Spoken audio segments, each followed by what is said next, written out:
Hello everybody and welcome to another episode of TFL EV. Now, in case you haven't noticed, we are in someplace warm and tropical because we just went on vacation out here, which is why I look like Beaker from the Muppets.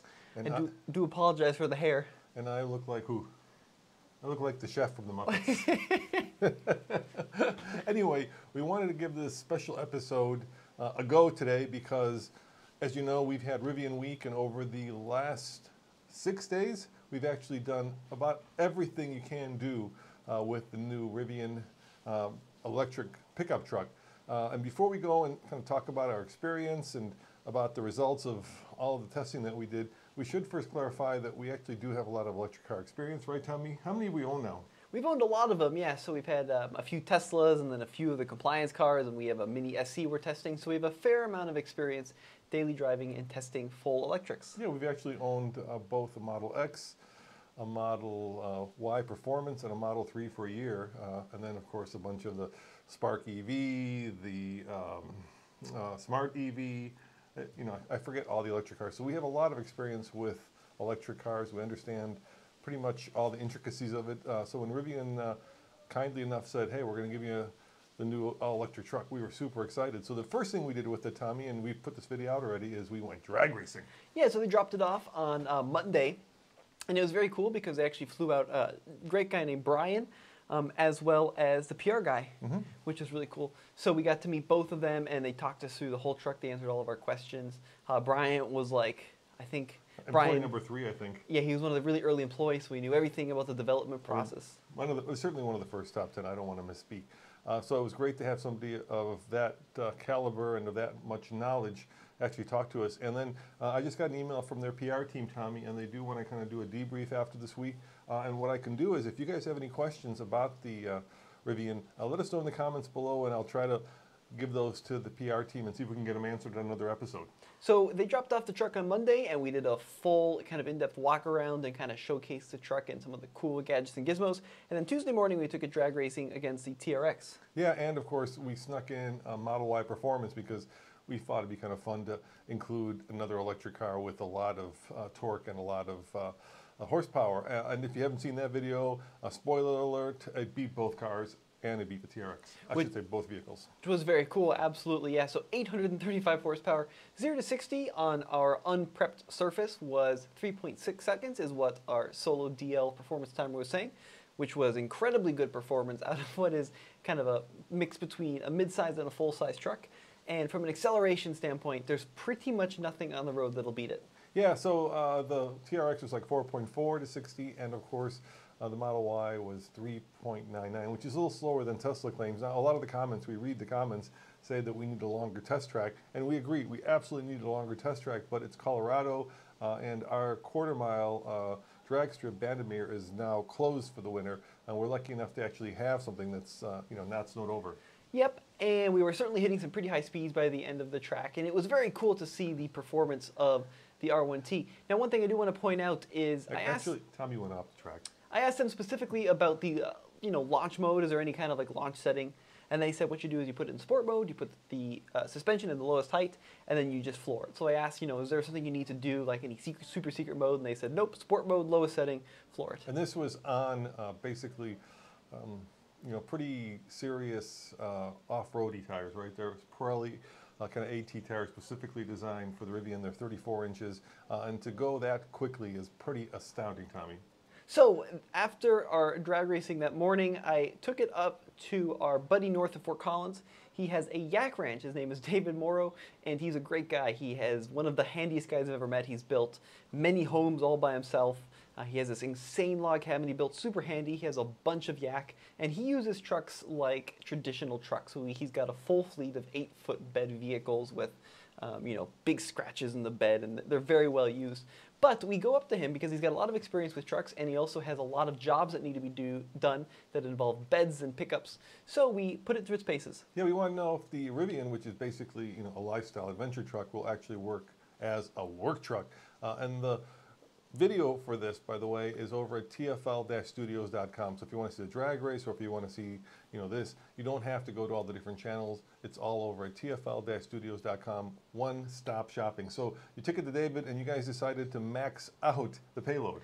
Yeah, it's pretty funny. So we do have a weigh scale right by his property. Yeah, tell me what happened with that. Well, we went and we took the Rivian empty to the weigh scale, and the numbers were just so far off what they should be. We tried weighing his 3500 Chevy, and came in at like 3,500 pounds, so we couldn't use the weigh I scale. remember you called me and you said, is it possible that the Rivian weighs 4,000 pounds? And I said, no, it weighs like 7,000 pounds. So the weigh scale, unfortunately, was a no-go. But at his ranch, we did a bunch of stuff. So we did the plywood test, Yep. 4x8 sheet of plywood, which passed miraculously well. So a lot of the trucks now that we've been testing, mid-size trucks specifically, you can't fit a 4x8 sheet of plywood flat beneath the wheel wells. You have to go on top of them and do this funky thing with the tailgate. The Rivian is big enough, it's wide enough where you can fit it between the wheel wells, and even though the bed is only about 4.5 feet, because of the crazy gooseneck hinges on the tailgate, the total usable length was like 7 feet. So tons and tons and tons of space for longer items, especially when you pull down the tailgate. So 4x8 fit. We also tried the onboard power. It has 1,500 watts of onboard power, 1,500 watts split between both Atlas and the bed, and of course the gear tunnel, which wasn't quite enough for some of the power tools we tested. David felt they were a little bit underpowered, getting up to speed. But it does work great for like tailgating stuff if you want a power cooler or a little fridge or something like that. Yeah, it's not quite, as powerful as like the Ford F-150 hybrid that Andre has, which could actually charge an electric car. The interesting thing is even like the new Hyundai Ioniq 5 has the capability to do not only electricity into the J7072 port, but electricity out, and you can power like something around 3 kilowatts worth. So I think Rivian has some space to grow with the onboard power. Yeah, here's an interesting thing, Tommy. For all you electric car and electric truck fans, the Tesla Powerwall, I believe, is, gosh, I want to say it's 13 or 15 kilowatt hours, right? And those guys are like 15,000, or in that 13 to 15,000. I'm getting those numbers maybe mixed up, but I'm pretty close. So it might actually be cheaper to like purchase the new Ford F-150 Lightning and use it instead of a Tesla Powerwall, because to get to the same amount of kilowatt hour battery storage that you would get in like the extended range F-150 Lightning, you would have to spend at least $70,000, I think, on Tesla Powerwalls. Didn't our buddy Jason just do a video about this? Yeah, we were talking about that. Engineering Explained? Yeah, he did a video on this, and so obviously, the problem with that is, of course, that the truck isn't always plugged into the house, and there's a lot more that has to happen. But certainly an interesting idea to use a truck as your Powerwall. So then from there, we decided to load up the Rivian with firewood. David has this little trail he uses actually for the yaks. They go up there and they graze. But a few fires a while back, and all these trees had fallen across the trail. So we've been chopping up firewood for the last several months and bringing it down the mountain. And the Rivian, because of the tailgate extendability, we had like 7-foot logs stacked up to the top of the cab. So this was a huge amount of weight. Now officially, Rivian says the payload capacity is like 1,760. Our truck, though, the sticker said 1,419, the door sticker, which is, the official payload rating. So I was going off of that number, and I have a sneaking suspicion that we were maxed out and beyond. You may have gone a little bit too far. Let me just check the camera, make sure it's all good. We're getting sound. We don't have a videographer here, so I'm just checking everything to make sure it's all good. It's all good, Tommy. But the cool thing about the Rivian is, of course, independent suspension, 4-corner air suspension, so even at max payload, we were still able to maintain a perfectly level bed. Yeah, and then you didn't slide off the hill, which was good because you were driving on snow and ice, and I was a little worried about you. Well, we had to go up a mountain to get there, and then, of course, back down, and it did get a little sketchy in a few spaces. But, of course, 4-motor all-wheel drive could perfectly distribute the torque where it needed to go, and we were able to make short work of the hill, both up and down. And as you guys know, if you're watching this, we have a new EV specific channel, and we decided to do a power charging curve video. You decided to do it, so you drove back from the ranch, you stopped at Electrify America, and what'd you do? Well, this is where things get interesting. Yep. So I did kind of want to see how quickly you could charge up the Rivian if, for example, you were on a road trip. So I had to basically drain the battery further. At the ranch, by the way, we only used something around 8% of the battery for all of our afternoon shenanigans. So I did have to drive quite a long distance to drain it to a point where I think it would be a useful metric. And that video is over at TFL EV, and there's a poll. I want to start doing these road trip charging tests, and I want to see what's most relevant for people. So check out that poll if you want to put in your word. But I did 20 to 80%. It was a 350 kilowatt Electrify America ABB unit, plugged it in at 20% exactly. And then I basically just plotted the curve to see how long it would take to get to 80. Yeah, it's on this channel, so if you haven't watched it, once again, you can watch it here, or you can go to tfl-studios.com. So some interesting comments about that video, which I've been kind of following. The peak I got was 150 kilowatts, thereabout. Maybe it was a little over, like 151. And that was on that 350 kilowatt rated ABB unit. Folks were thinking that maybe that unit was not giving out the full 350. But later that week, and we'll talk about it a little bit here in a sec, I also charged the Rivian at a different Electrify America, different town. It was a Signet unit, also rated at 350, and once again, the peak I saw was 152. So I do wonder if they're leaving a little bit of room in the peak power there, perhaps to increase the longevity of the battery. Maybe they're being a little conservative on the curve, but I would like to see that be increased a little bit, because 20 to 80% took over 40 minutes. Now, to be fair, I just drove a Porsche Taycan in California up Angeles Crest Highway and brought it down to Electrify America station. And once again, I think the highest peak, and I forget now, it's been a while, I think I got up to like 160. I've never actually, and that vehicle has a 270 kilowatt max. So I've never seen vehicles actually reach those kinds of numbers, and it could have to do with the vehicle, it could have to do with the charging station, it could have to do with a lot of different variables, and you don't know, right? You just don't know if the charging station isn't giving as much as possible, or if the vehicle isn't asking for as much as possible because of thermo limiting or thermal management, right? It's hard. You don't know. You don't know. Well, it was pretty cold when I did this test. It was in the 30s. The battery, though, I had drained from 100 down to 20 that whole day, and I was driving it hard that last little bit to get it down to 20%. And I wish that Rivian did give you some more battery info on like temperature, because there's no battery info. The other thing, too, is that there's no preconditioning, they were telling me, currently in the software. So even if you're on a road trip, even if you're navigating to a station, they won't precondition the battery for charging. So kind of a mystery there. But 41 minutes from 20 to 80 on that test. Yeah. I mean, that's the way of the world, I think. That's, the manufacturers, here's a little inside information. The manufacturers always want to talk about how long it takes to charge.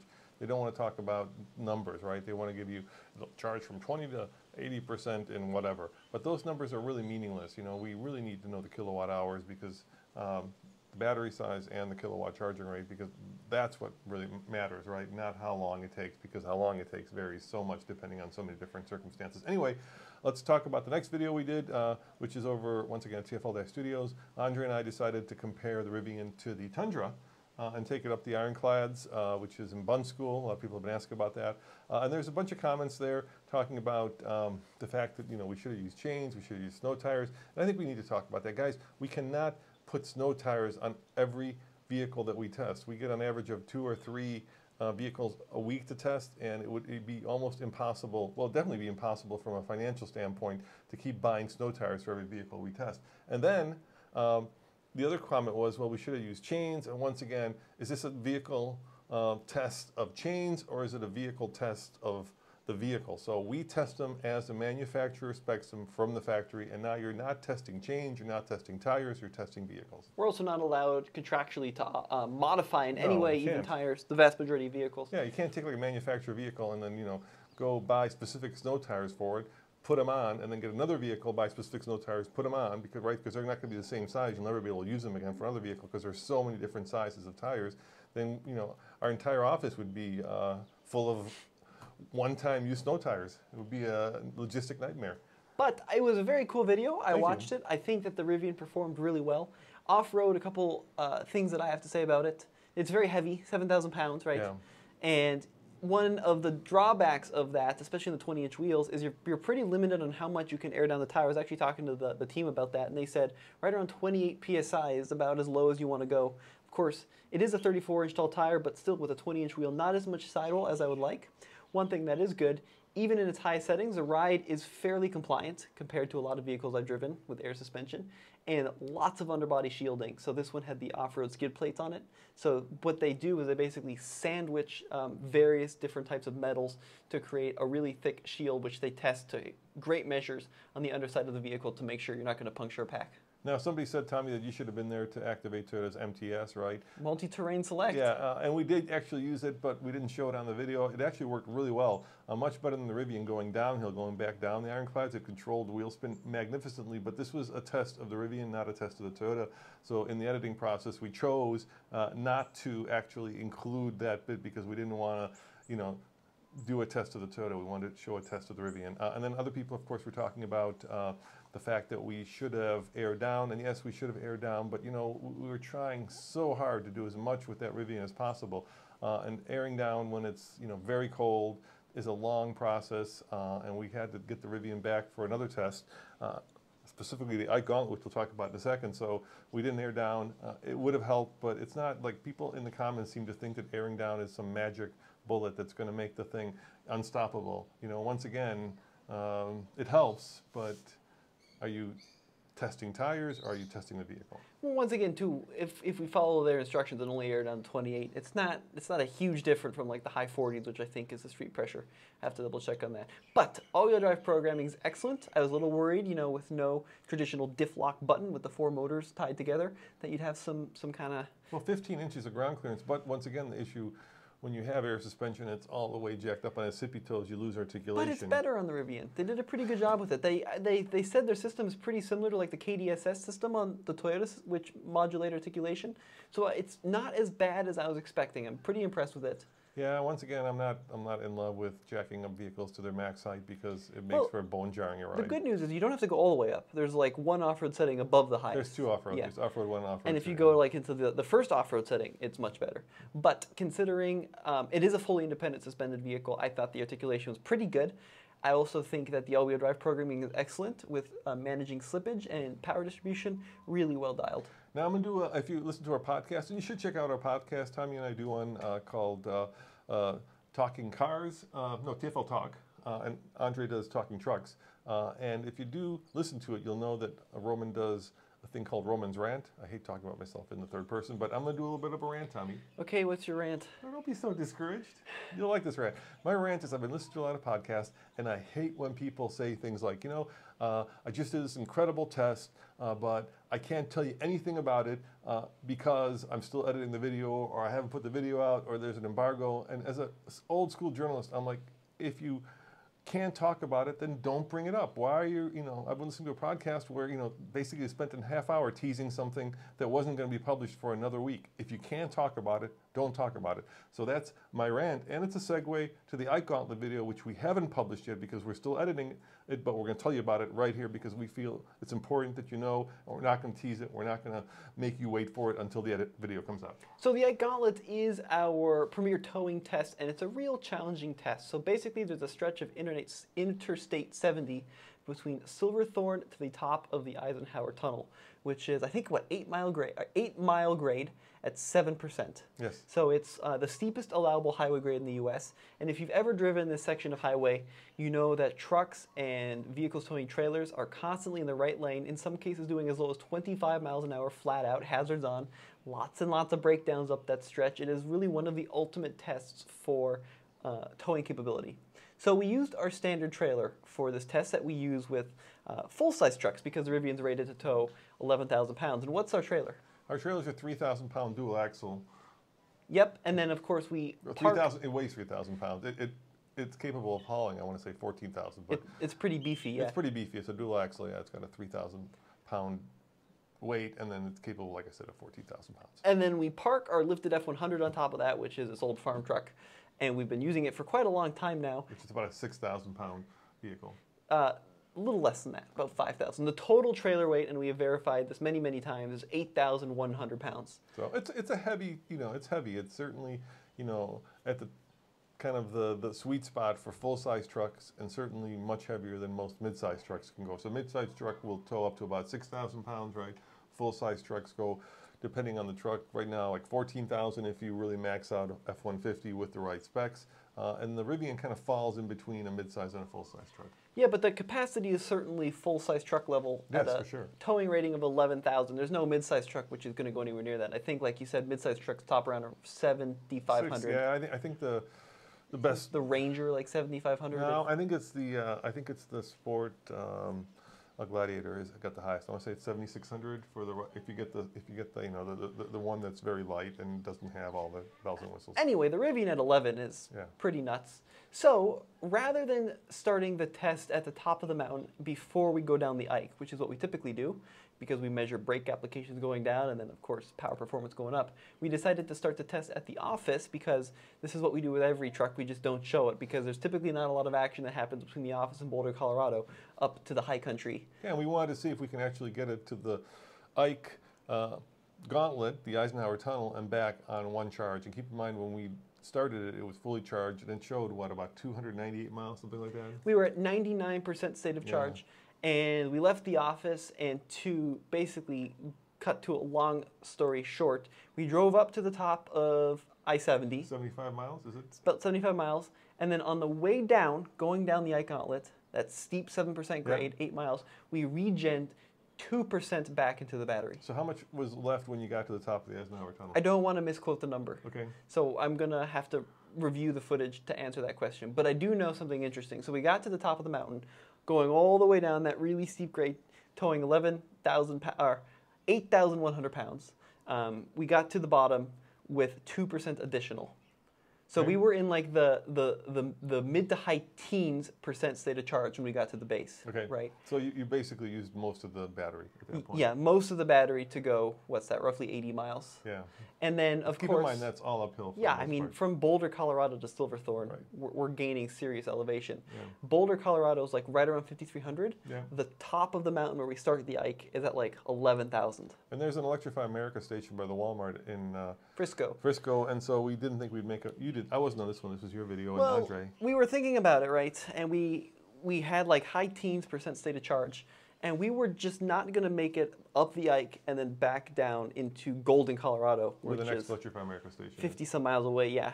Because it was just, especially going up the Ike, we thought it would be too much, and we were right. It ended up using a lot of power. But we towed to the Frisco EA station in the Walmart, where they shot National Lampoon's Christmas Vacation. Yep, and you blocked the entire charger. Yep, it was in the corner of the Walmart. And of course, pulled in. It was a pull-in station, and then the trailer stuck out and blocked the whole road, and everyone got really mad. This is a problem. What are you gonna do? I mean, our other option was to park, disconnect. But we figured we were in the back of the parking lot, no one would come by. And everybody came by. Like 85 people came by. Yeah. Now that session was a little bit interesting, the charging session. What happened? So we plugged in at 15% state of charge. Okay. At that EA station. And the charging curve looked very similar to begin with as the curve that I did empty a couple days before. So it ramped right up to about 140 kilowatts and then maintained that for roughly 20% up until about 152. So it started at like 140 and then we got into the low 150s. I think we peaked at 152. And then as soon as we hit like 39% state of charge, just like bam. Thermal throttled you. Just tanked. So I think what happened, I think you're right, Dad. If I were to analyze what happened, my guess would be we had towed up a mountain, right? That is a lot of energy draw over a short period of time. Think about we used 85% of the battery in, what, an hour and a half, hour 45 minutes? Like, the amount of current coming out of that battery is pretty mind-blowing. So by the time we got to that station, I bet that battery was pretty warm already. Now, there's no warning, right? We didn't get any warnings. We didn't get any throttling of power. Mm-hmm. But when we plugged in, we hit 150, held it there for roughly 20%, and then it just tanked. For how long? It tanked very quickly. So I was looking at the screen. It was like 150, and then 130, 120, 100, 80, 60, 50, and then we hit down to 44 kilowatts. Yep. And we held it there for several minutes. And at this point, we were like in the low 40%. You're thinking time to go to that Mexican restaurant and have a big lunch. Low 40% state of charge. We wanted to get to 50. We thought that was enough buffer. And when you were charging a 135 kilowatt hour battery at 44 kilowatts, I mean, it's just crawling. It was brutal. And we held it there in that low 50 kilowatt range for several minutes. And then the reason I think it was thermal throttling is because it slowly started to ramp back up. So then it was like 50, 60, 80, 100. And by the time we got to 50%, we were right around 120. So it was like good, absolutely tanked, and then slowly drew back up. Now that video is being edited hopefully next week or this week. And so probably this weekend we should have it up and you can see, exactly what happened. It was pretty amazing that the Rivian, at least I asked Andre, he said it was rock solid. He said it towed beautifully. It towed beautifully. Yeah, he said at some point he forgot he was towing. And 8,100 is a considerable load. It's a big weight for what is basically a little bit bigger than a mid-sized truck. Now this was a really exciting part. So we unplugged at 52%, right? We're cruising down to the start of the iGauntlet. So we get to Silverthorne, Colorado, and we're looking up this giant mountain, this 8-mile, 7% grade monster, and we're at our usual stoplight. And I'm following Andre in a V8 Ram 1500. This is the e-Torque brand new truck, right? Right, you're the chase truck. And Andre does this acceleration test where he sees how quickly he can get from the stoplight to 60 miles an hour. How fast? And he planted it, and I could not keep up in this unladen Ram 1500 V8. The Hemi couldn't keep up with... The Rivian was towing over 8,000 pounds. Wow, that's and crazy. I could not keep up with this truck. That's how quickly it accelerated. So that video's coming. We didn't want to tease it and not tell you about it. And then one more thing, which I'll say, performed great going up the Ike. So we used 16% state of charge to go those 8 miles. So we gained 2% on the same route going down. We used 16% going back up. But very cool video. Can't wait to show you. And then we didn't think it was fair to put the Rivian into a work truck kind of towing test, because let's face it, most people won't be towing 8,000 pounds with it. Most people, I think, will be towing like those teardrop campers. So we talked to our friends and got a teardrop camper and decided to do a range test. And this is when me and Tommy left for vacation. So Andre did this range test where we actually decided to compare it to the Tundra. And we wanted to kind of compare, because a lot of the comments that we've been reading, especially like in all the videos, are, well, when you tow with it, how long is it going to take to bring it back up? How's your range? And so what we wanted to do, well, it was your idea, so why don't you tell them? Yeah, I mean, the idea was we'd start at our offices towing a more reasonable trailer. And the teardrop, I think it was an interesting one. It's not like a little tiny thing. It's a fairly large teardrop, and it's also an off-roady one. Yeah. So I think it's a few thousand pounds. You'll watch the video, you'll get the exact rate. But the idea was we'd start fully charged at our offices in Boulder, drive it to 50%, turn it around, drive it back to the office, arrive at the office nearly empty, and then replicate that same test, same trailer with a gasoline truck. So drive it out the same distance, drive it back, plug it back into a fuel pump, and then see how much gasoline we used over the same route. Yeah, and so see how much it would cost in gas, see how much it would cost in electricity, and then see how much range the Rivian has, and then how much more range the truck will have, because obviously the truck is going to not use all of its fuel tank going the same distance that the Rivian will, because towing just burns a tremendous amount of energy. And then you can also then do the math and convert the caloric value of the energy in the gas to electricity and find out exactly how the two compare apples to apples. That's right. Yeah, and so that's what we did. I don't know the results. Like I said, we left for vacation, so that video is also coming, and I'm excited to see what happened. Now, before we wrap this up, Tommy, I think the one thing I do want to talk about are kind of the top 5 things, because look, I think we're very lucky, and I think we're very lucky to have such an audience and that Rivian worked with us, because as far as I know, we were the first to do a lot of these tests, right? So we were the first to actually tow with it, seriously. Independently, as an independent media organization. We were the first, I think, to do, as far as I can tell, like a charging test. Yeah. We weren't the first to take it off-road. No, there were some off-road reviews, but we had a lot of firsts, and we really appreciate the Rivian team working with us to allow us to do this testing. They were very great. They basically gave us free reign and said, go have at it, which was cool to see. Which was cool. It was very intense week, because we wanted to get as much done in the week that we had.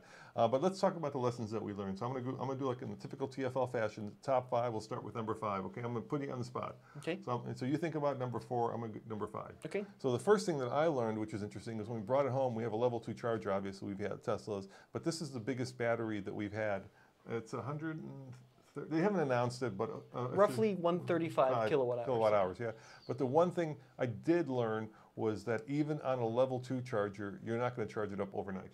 So this is an interesting discussion. The bigger the battery, the max onboard charger, I think, is the peak rate of the onboard charger at level 2 AC is like 11.5 kilowatts. Now, at our house and our office, we've got a juice net, right? Basically a juice box.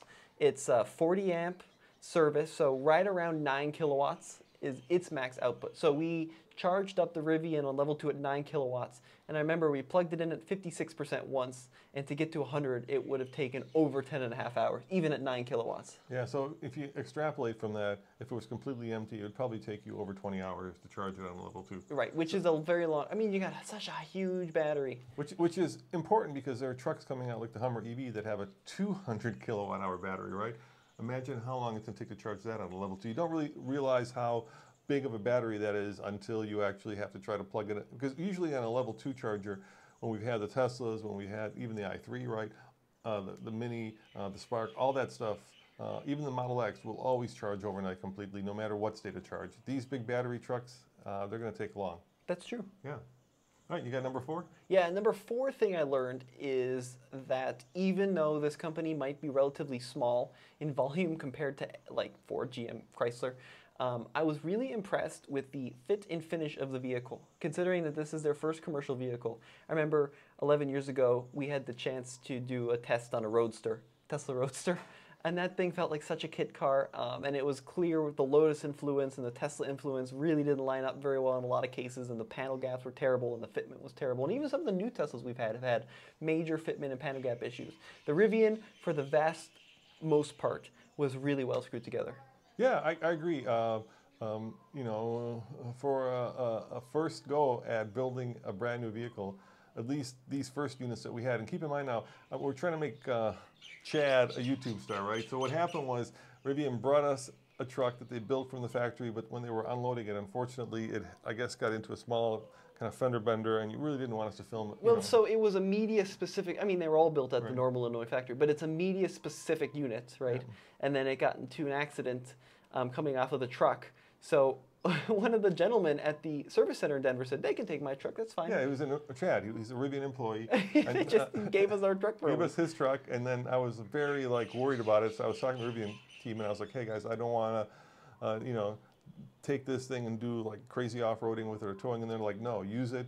We want you to use it. So we were really surprised at how open they were. And there were some comments where people were like, you misused Chad's truck. And it was like, first of all, no, we didn't misuse it. We were specifically told that we should thoroughly and seriously test it. So that's what we did. And I'm happy to say we didn't break it. So like even when we did the massive log test, we put down plywood to make sure that the bed, I mean, it didn't need the plywood, but we wanted to make sure that we'd keep the bed all shiny because it was his brand new truck, right? So very much appreciate Chad and the Rivian team for getting us a truck. Okay, number 3. Number 3, you know, okay, the truck cost $75,000, and then with the adventure package is about $77,000. And this is going to sound really weird, but I'll have an explanation for it. I think it's an electric truck bargain, Tommy. I think too cheap. It's too cheap. I think what happened was that Rivian kind of locked themselves into a box when they took the $2,500 reservations and basically locked people into the first price. Because first of all, the Cybertruck, the pricing has come off of the website, right? So in the time that we first saw the truck and they started taking reservations, which was what, 3 years ago now at the LA Auto Show, right? Something like that. Right. In that time, used and new vehicle prices have gone through the roof. I want to say the latest number is like 42% on used vehicles, and God knows how much on new vehicles. And I think that when you compare it to the other electric trucks that are out there, it's really a bargain. So, you know, we're looking, of course, at buying a Ford, and if we want to get a Ford that's somewhat comparable to this, an F-150 Lightning, right? The Lariat, which is the one we're looking at, because hopefully it'll be the one that comes out first. Even though we want to get the workshop, but one else will be one of the first, so we're kind of torn. Anyway, that one, as configured with the max tow package, which we need, of course, for testing, is going to be $81,000, and it doesn't have a lot of the cool bells and whistles that the Rivian has. Like the gear tunnel. Like the gear tunnel, like the air suspension. Yeah, I mean, it's pretty cool. Like the flashlight in the door, so, like the rolling tonneau cover electronically that covers it up. So I think Rivian starts at R1T, $67,500. Yeah. And I should know that these numbers a little better. The one that we tested first edition, right? Lots and lots of bells and whistles, $77,000. But you still think $77,000 is too cheap? I do, because I look at compared to the Hummer EV, that's $112,000, I believe, for a 200 kilowatt hour battery, which is granted a much bigger battery, but nevertheless, I think when Rivian put those numbers out, vehicle prices were 40% cheaper, and since that time, they've gone up so much, especially the electric truck. The Model 3, I think, went up $10,000 in 2021. $10,000, Tommy. Tesla raised it $10,000. Model Y, same thing. You know, that's a lot of money, and Rivian can't do that because they lock people in with that $2,500 deposit into the pricing. So my number 2 thing, yep. As much as I think the build quality is good, yeah. There are still some things that I think need to be ironed out, at least based on the unit we had. So let me give you some examples. The wireless charger, yep. Right? We all tried our phones, we all have phone cases, and as far as I know, not a single one of us could get our phones to charge using a wireless charger. And even when you take your phone out of the case, you have to get it in the right spot, and it's too big, and the phone kind of wafts around when you turn, and it's not a good wireless charger. There's a couple things which are a little wonky, like the cruise control and the lane centering. I would be driving down I-25, right? We'd hit a piece of construction, and the whole thing would freak out, and it'd say, highways come to an end, take control, take control. And then sometimes the adaptive cruise control would cancel randomly. And then it doesn't have some stuff like, it doesn't have a trip computer, which is odd. And they said they can add it over the air later. But if you want to know how far you've driven, you have to go off the odometer. Or use like Apple. Yeah, I mean, you could use like a third-party app yeah. to track it, but it needs a trip computer for sure. And I'd like to see a couple other little things. Like they really kind of hide the state of charge in a sub-screen. It'd be good if you could display it in the main cluster. Right now you can only display miles to empty, which changes constantly, depends on how you drive it. There's also not a lot of consumption data, so I think it displays consumption data based on the last 15 minutes, but that is the only metric it'll show you. So it feels like they're still trying to kind of hide the consumption and hide the state of charge a little bit from the typical consumer. All right, I'll do number one. Yep. Number one, I got to tell you, I'm very impressed by that truck, Tommy. It is incredibly quick. It is incredibly powerful as a tow vehicle. I was really surprised by towed beautifully by how well it tows. It is incredibly good off-road. What I would say is that pretty much everything that Rivian promises, they deliver on. And for a startup company, that's pretty amazing. I did make one mistake in the previous video that we did. I said that they didn't go public in a traditional way. They did an IPO, so I apologize, Rivian. But the company didn't go through the kind of... Look, what's been happening now is there has been a bunch of startup companies that have basically been vaporware, right? And so I want to make sure that I'm on the record as saying that this was a traditional IPO and that Rivian, did the hard work to raise the money to then hopefully build the truck. Now,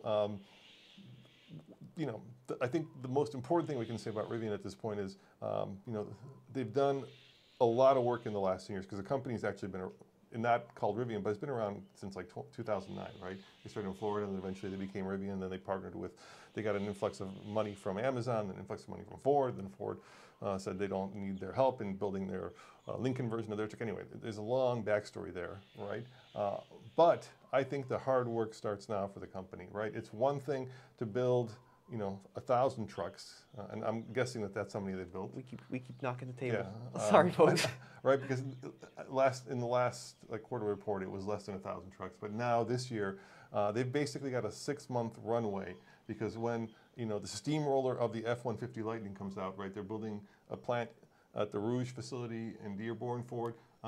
Ford has the dealer network. They've got the reputation. Rivian is, like I said, it's got about 6 months to start actually building and rolling out trucks because when the Ford comes along, it's going to be a much tougher sell. I'm not sure it will be. You don't think so? I don't think so because the Rivian feels like, I mean, it's a really interesting piece of equipment, right? I think the Ford is going to appeal to a certain set of buyers. I think the Rivian is going to appeal to some of those buyers, but also a very different buyer. The Rivian feels very premium. It feels, I mean, it's just there's so much excitement and buzz around it, kind of like Tesla 10 years ago, right? I mean, it's such an interesting idea, and the material quality is so different and unique. It feels a lot more, I think, futuristic than what Ford has done. If you look at even like the design, right? The Lightning kind of looks like a standard F-150 with some appliques. This is crazy with those light bars in the front and in the rear and those continuous LEDs, and it's pretty mind-blowing. I mean, you're right, Dad. I think that Rivian has done an excellent job. Just come screaming out of the gates with this thing. They just got to start building them. And I don't typically look behind the curtain too much at like the financial world of OEMs. It's just not my strength, and it's not something I really understand. But I understand products and I understand trucks, and this thing is freaking cool. Let me just kind of expound on what I was saying, right? So in my world that I've lived in the last 10 years, right, the one thing I know about Ford is that they don't play touch football, they don't play flag football, they play, real football. They take the gloves off and they go after it hard. And I think Ford has not doubled down but tripled down on electric vehicle production. They've invested, at this point, billions of dollars of their own money to actually build up their electric vehicle infrastructure, and they're coming hard after Rivian, Tommy. I think if Rivian, thinks that they've just kind of got 50 or 70,000 reservations and they're just going to crank these things out, over the next 2 years, I think there are a lot of people out there who have reservations for both the Lightning, the Cybertruck, and the Rivian, and whichever truck they can get their hands on first is going to be the one that's going to sell the most. The other thing I have to say is, and this is a personal journey that I've taken, having driven a lot of Teslas now and a lot of electric cars, I'm kind of really over the very minimalist approach that Tesla did, and I'll give you an example of that. So, for instance, I get in a car today and I want to adjust just the side view mirrors, right? What I love is now a traditional side view mirror switch where you push the button on the left mirror and you've got the little toggle switch to adjust it, push the right mirror, do the right mirror. In all of these new vehicles, I'm not just talking about the Rivian, but in all of them, it's all like hidden in like 3 menus, and you got to use either controls on the steering wheel or you got to use hidden controls for audio, and I'm just really over it. I'm really, really over it. If you think about it though, when is the last time you adjusted the mirrors in your personal car, in your Mini? It's been a long time because with the Rivian, you just set up your profile, you got your different profiles, and you never have to touch it. Yeah, I agree, because obviously we drive a lot of different vehicles. And so right. with the Rivian, I think it's kind of a skewed perspective there. And when you're hopping into different cars 3 times a week, then yeah, I mean, you get pretty used to the controls. I think that Rivian has done a pretty good job balancing the hard and the soft controls. I would like to see there are no hard controls. Manual air vents. Yeah, steering wheel. You've got volume knob. 2 volume. Those are the only 2 hard controls. Cruise controls on the steering wheel. The volume slider on the screen is pretty good. I disagree. I think maybe it's generational. Maybe it's generational. Maybe you can say, well, you're just old and and you're like stuck in the old ways of doing things with these buttons. But Tommy, volume knobs just work. Tuning knobs just work. Traditional gear levers just work. These are all things. I'll get a perfect example of this. From our office to our house is about a 10-minute drive, right? I literally spend 10 minutes on that drive trying to figure out how to take the truck and from a perspective make it like comfortable for me to drive, and I could do that in about 22 seconds in a traditional car. Once again, though, it's your personal vehicle. You set it all up in a profile. It's all there ready to go. And then you just hop in, change the profile, and off you go. You'd be surprised at like how often that is not true. But anyway, I think it's pretty good in the Rivian. I did spend a lot of miles in that thing this week, and I got used to it pretty quickly. I mean, we've had the Tesla, same thing, right? I had my profile set up. Yeah, and you never thought about it. I would get into it, but but overall, the truck is good. Yeah, the truck is excellent. I can't complain. This is not a specific complaint to the Rivian. It's just the way that the ID4 has gone, the way that everything is now going touchless and haptic. And I think part of the problem too is that it's much cheaper actually to have haptic controls, right? I remember once upon a time when Cadillac did their Q system, I thought it was the most unintuitive, most aggravating system out there. And now every car is going down that road. It is mind-boggling that people have actually taken that as their kind of prototype for what's coming. And I think we just bought an older Mark VI Golf R, and one of the reasons I bought it is because the controls are simple, and I'm just tired of all of the electronics. Well, you're welcome to drive the 2CV. I'm an old grumpy man, Tommy. Yeah, you're welcome to drive the 2CV. It's got a crank start on the front of it. That should be pretty familiar. An umbrella shifter. Yeah, that should be nice and familiar for you. So one last thing, guys. Like I said, we're going to have like a debrief with the PR team, and if they let us, we'll be happy to ask questions that you might have. We're getting a lot of great questions. A lot of you guys have the Rivian on order, and you've got very specific questions that you're interested in. And obviously, we can't do one. We can't do one. We're not salespeople for Rivian, so that's not what we do. But if there's questions that resonate with a lot of people, we'll be happy to ask them and hopefully get you your answers. Because let's face it, there's no dealers you can go to. And did you know, Tommy, to pick up Rivian, there's 2 ways you can do it. Yeah, you can go to one of their stores, or you can have it delivered to you, which is pretty cool. Or you can go to the factory and pick it up. Oh wow. Yeah, you can go to Normal, Illinois. I didn't know that. Yeah, are you sure? I'm positive. Yeah, as a former Chicagoan, I know where Normal is, and you can go to the old Mitsubishi. Mitsubishi? No, it was Mitsubishi. Yeah, it's Mitsubishi. Yeah, you can go and pick it up yourself. Anyway, thank you guys for watching. As always, TFL-studios.com if you want to see all those videos. Ciao.